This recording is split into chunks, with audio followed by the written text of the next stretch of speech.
Attitude, ataupun dikenali juga sebagai sikap, merupakan asas kepada seorang bermentaliti saintifik. Kita tidak dapat menafikan bahawa sikap seorang individu akan membawa kepada perubahan.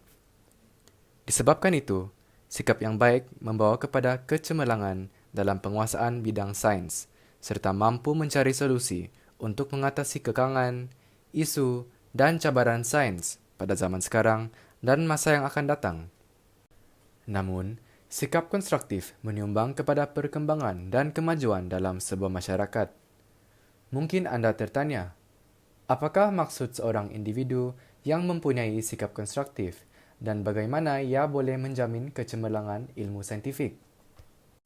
Sikap konstruktif dalam seorang individu adalah sikap keinginan membangun atau menjadikan sesuatu lebih baik dari sebelumnya.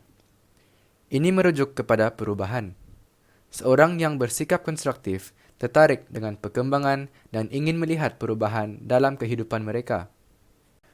Tambahan pula, individu ataupun masyarakat yang bersikap konstruktif tertarik dan sentiasa mencari kemajuan. Ikatan persaudaraan sesama manusia diibaratkan seperti sebuah bangunan yang saling menyokong antara satu sama lain yang menjamin keutuhan bangunan tersebut. Menjaga hubungan baik sesama manusia dipanggil sebagai hablum minan nas, yang merupakan prinsip utama yang membawa kepada kebahagiaan. Kita mampu untuk menjaga hubungan baik ini dengan melakukan kebaikan kepada orang lain, seperti menjaga perasaan orang lain dengan tidak mengeluarkan kata-kata yang kesat kepada mereka. Jika manusia saling berbuat keburukan dan kezaliman, bayangkanlah betapa kacaunya kehidupan bermasyarakat di negara kita. Walaupun negara kita mempunyai kaum yang pelbagai, janganlah kita jadikan perbezaan ini sebagai asbab untuk tidak bersatu padu. Malah, sebenarnya, setiap perbezaan yang wujud akan membuatkan kita saling melengkapi antara satu sama lain.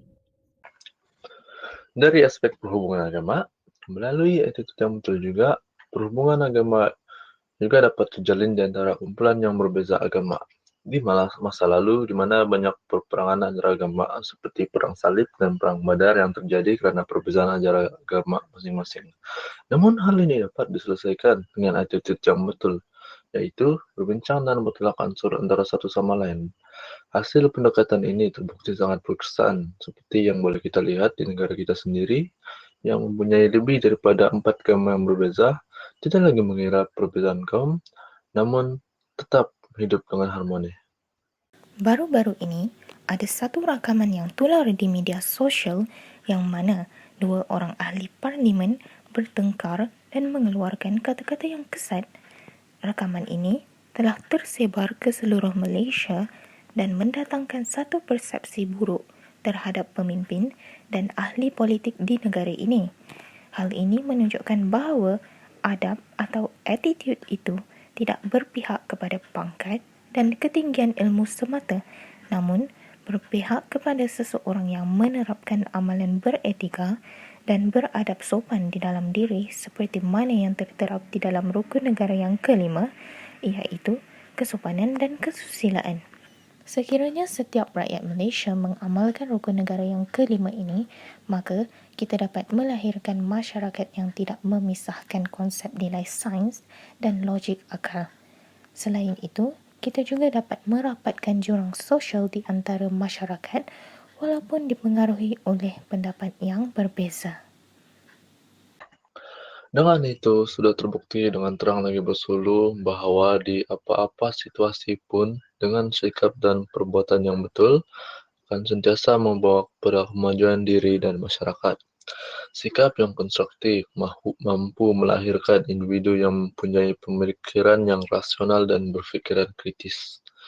Juga tidak kita lupa, sikap kontrasif inilah yang merupakan asas tamadun dan pendorong kemajuan. Sikap inilah yang melahirkan ahli-ahli saintis dan psikolog yang membawa pada kemajuan seluruh dunia seperti yang kini kita sedang nikmati.